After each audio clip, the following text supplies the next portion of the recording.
In another preliminary, he's been mentioned as a possible opponent. I take all comers. I don't duck any man. Can we assume that Michael Dokes is one of the prospects? All comers. Come one, come all, because nobody could get close to me. They're not even close. I'm the best fighter in the world. Ladies and gentlemen, good evening. In the spring of 1985, one special young man had his debut fight. Back then, no one knew he was destined to become one of the most recognizable boxers in history, Mike Tyson. He broke into the ring, demolishing one opponent after another on his path. His youth, speed, and powerful onslaught made his fight spectacular. In this episode, we will show you the destructive power, the lightning speed, and the malicious aggression of the legendary Mike Tyson. There's never any doubts in my mind because I'm the best in the world. Even though a lot of you don't like to hear it, it's fact. I'm the best. You know what I mean? Sometimes I don't want to believe it myself, but it's the truth. I'm the best.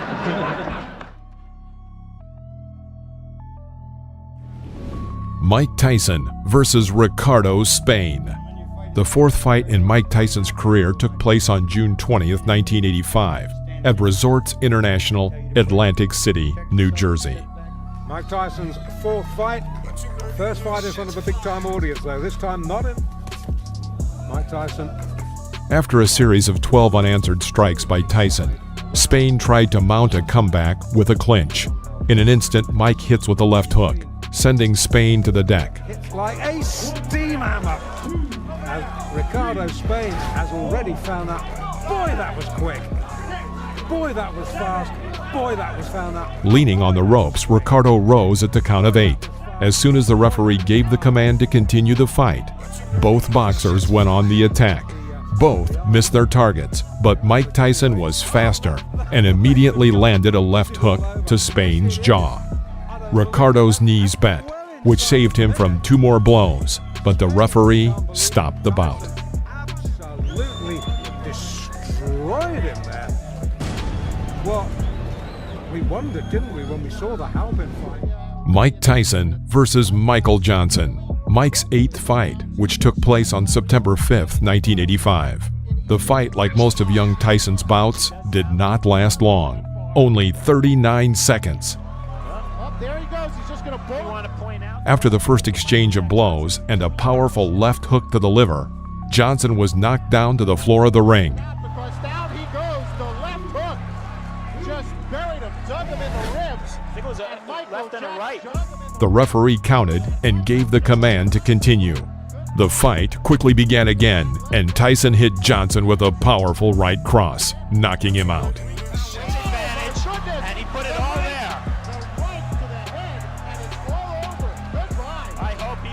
Because that was a brutal, wide-open punch. He did not have his guard up, and Mike Tyson just... Mike Tyson versus Robert Coley.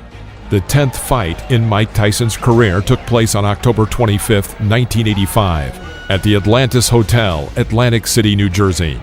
The scheduled 8-round match began quickly and ended just as quickly, all in the style of the young Mike Tyson. In the first round, Tyson crushed this taller opponent at just 37 seconds, taking him down with a powerful left hook.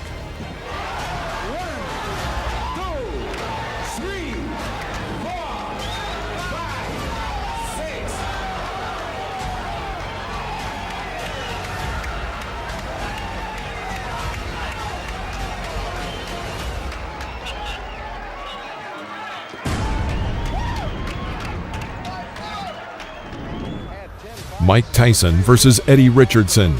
The 12th fight in the career of Mike Tyson took place on November 13th, 1985 in Houston, Texas.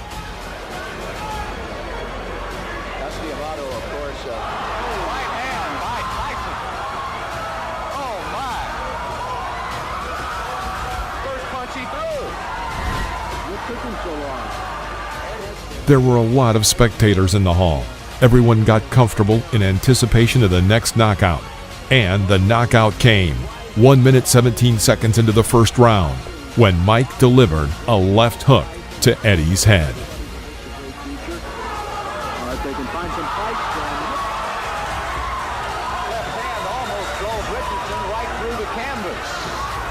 Not only knocked him down, but he absolutely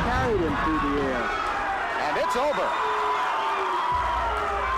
I see right now a major flaw and problem in Mike Tyson's career, and that's going to be to have a fight that lasts long enough. Mike Tyson versus David Jaco. The 16th fight in Mike Tyson's career took place on January 11, 1986, at the Plaza Convention Center, Albany, New York. Each time Tyson tried to develop a new attack, Jaco would resort to a clinch, apparently hoping to tire him.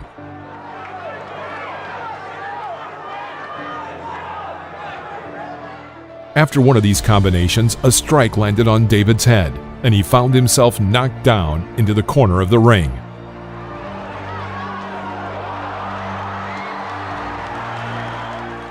The blow was not too strong, and David found the strength to rise. Tyson, as in previous battles, immediately rushed to finish off his opponent. Moving like a pendulum in front of his discouraged rival, he throws out another left side strike and again puts David on the floor of the ring. Tyson himself, probably tired of hitting so much, seemed to slow down the fight, now aiming for a single hit to end the match. Having missed a monstrous left hook, he immediately strikes with a right cross to Jaco's head. David is back on the floor. The referee had no choice but to stop the fight due to the 3 knockdown rule. Mike Tyson versus William Hosea. After 2 10-round battles against James Tillis and Mitch Green, Tyson denied any skepticism that he lacked stamina. True, it's worth noting that Hosea was just scared and quickly got knocked out, but this does not detract from the effectiveness of Tyson's punches. He's just going to follow suit.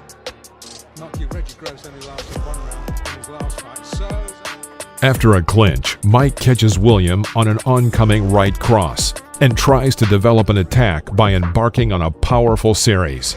Most of the blows glanced, but from the sheer number and the heavy pace, Hosea falls to the floor of the ring. and down. The crowd, as you would expect for the local boy, He clearly was not eager to continue the fight and deliberately did not rise before the count of 10. The referee stopped the fight. well, I thought he did. Jose. Mike Tyson versus Lorenzo Boyd. The fight took place on July 11, 1986 in Swan Lake, New York. This fight was one of a series of fights that Tyson held in the summer of 1986, already on the outskirts of a battle for the championship title. Boyd, a normal, average boxer, could not mount a serious resistance and as a result was knocked out in the second round. Entering close range, Boyd tries to break through Tyson's defense, but to no avail. Mike himself, having waited a moment, inflicted a powerful right uppercut, but the overshot missed. Tyson calmly walks up to him again and hits him with his crown right hook into Boyd's core, and then followed with a right uppercut. Lorenzo falls to the ring floor. The count is 5. The count is 6. The count is 8. He will not get up. It's over. Sam, show me what heavyweight throws punches that quick. Those were 2 right hands, 1 to the body, and you snap your fingers. It was turned into, I believe it was a right. Mike Tyson versus Marvis Frazier. In July 1986, Mike met with Marvis Frazier, the son of the famous heavyweight champion Joe Frazier. The son of the great Joe was far from being as strong as his father, who was his coach and manager. What Joe was counting on by matching Marvis against Tyson is not entirely clear. But when watching the battle, it seems that the young Frazier was hit by a truck. At the beginning of the first round, Mike cornered the opponent and hit him with a right uppercut. Frazier was shocked. Tyson immediately carried out a series of strong blows. His enemy fell. The referee started the countdown, but seeing that Frazier was lying insensibly, he stopped counting. It was a hard knockout. Frazier came to his senses in a few minutes. Tyson took only 30 seconds to knock out Frazier. This fight was the shortest in the professional career of Iron Mike. Ferguson, the first time you saw him here on ABC Sports. Watch the uppercut, the right uppercut. Mike Tyson versus Alfonso Ratliff. The fight against Alfonso was the last for Mike before the fight for the champion title with Trevor Berbick. Tyson quickly figured out his rival, demonstrating the brilliant technique that distinguished him in his early years in the professional ring. After waiting a moment, Mike dodges to the left and throws a powerful left hook into Ratliff's jaw. Alfonso falls onto the ring floor. And there was a left hand, and Ratliff will sit it out. Climbing to his knee, he waits until the referee counts to 9 and gets up. Mike Tyson rushes to finish and shoots a series of 8 hits. Ratliff finds some relief in a clinch. After the referee breaks the clinch, Tyson begins beating Ratliff near the ropes. Can the man finish? And Tyson has left little doubt about that so far. Right hand, that should be just about it. Davey Pearl looking very closely. And that's all. It's over.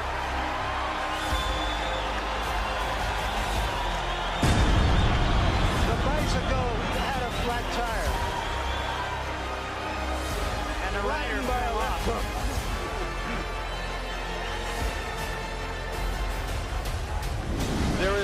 Mike Tyson versus Pinklin Thomas. The battle took place on May 31, 1987. At this point, Mike was the owner of the WBA and WBC belts.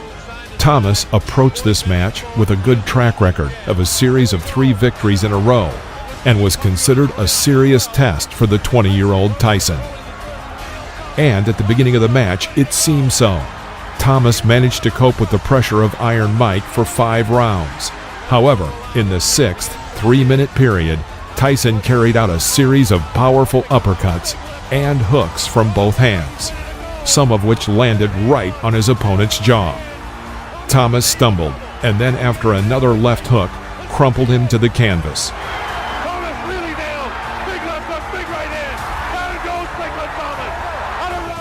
He did not have time to get up before the end of the count, and the referee stopped the match. It's worth saying that before this fight with Mike Tyson, Thomas had never been knocked down. Did not stop a championship fight. I think he counted him out. I'm not sure if that's going to be scored as a TKO or a knockout. I think he may have counted him out. We'll have to wait and get him.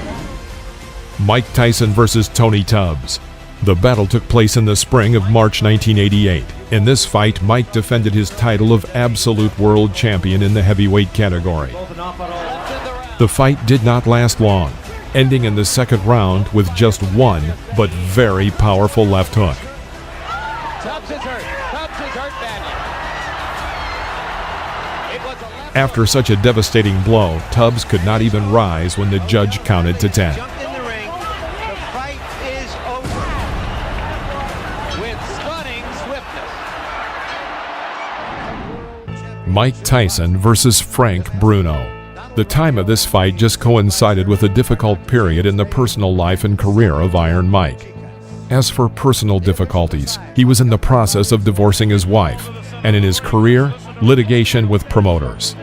Tyson had very little time to prepare for the upcoming battle, only a couple weeks of full training. From the very first seconds of the battle, Mike carried out an effective attack, after which Bruno was on the canvas. It was a knockdown. Bruno's already tagged with a right hand. And there goes Bruno for the first fight. The first right hand that got him. He was down. Bruno managed to recover and continue the fight, sometimes showing good boxing. Mike is just looking for an opportunity to come. It all ended in the 5th round when Tyson struck a series of punches, from which Bruno was thrown to the ropes. It was there that Mike began to continuously beat him, and it stopped only when Bruno's team threw in the towel. Richard Steele has moved in and has stopped the fight. It's all over. Michael Tyson wins on a 5th round TKO. Mike Tyson versus Henry Tillman. This was the first fight that Tyson had after losing to Buster Douglas. In June, Mike met with this amateur offender, Henry Tillman, who in 1984 got in his way on the U.S. Olympic team. Whether the fight goes past 2.5 rounds or less than 2.5 rounds here in Las Vegas. No one had any doubts about Tyson's victory, but the fact that Tillman was terribly intimidated reduced the fight to the first round. One spectacular punch, and Tillman was down for the count. He should be doing a lot more movement than he is now. He's allowing Mike Tyson to trap him in the corner.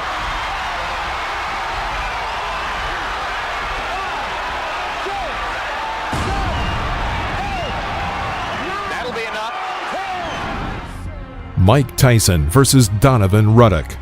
This was a very interesting and revealing battle. Ruddock was a hefty Canadian who, of course, was afraid of Tyson, but not to the point that he would immediately fall, like Henry Tillman or Alex Stewart. Most likely, Ruddock was a hidden left-handed person. That is, a left-handed person standing in an ordinary left-handed stance. In general, a good but very limited boxer. All his technique came down to getting to his signature hit with the left, something between a hook and an uppercut. But he certainly had a powerful blow. The fight proceeded in a bitter struggle, with some advantage on Tyson's side.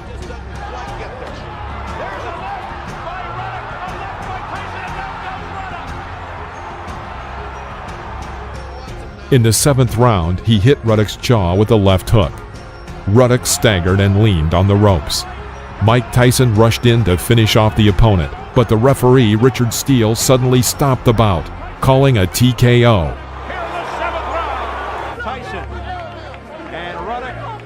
The decision was very controversial. After the battle stopped in the ring, a brawl began.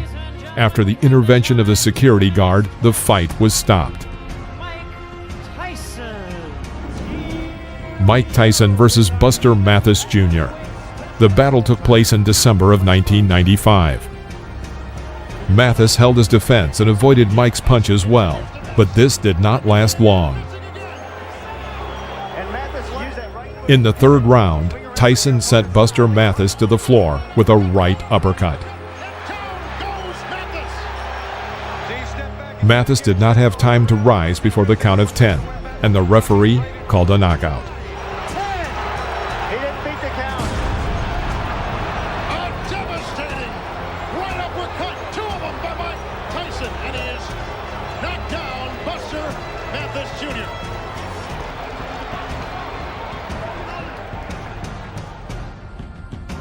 This is the world of boxing. Thank you for watching. Please press the like button and comment below, as well as subscribe to the channel so you won't miss any new episodes about legends of the past.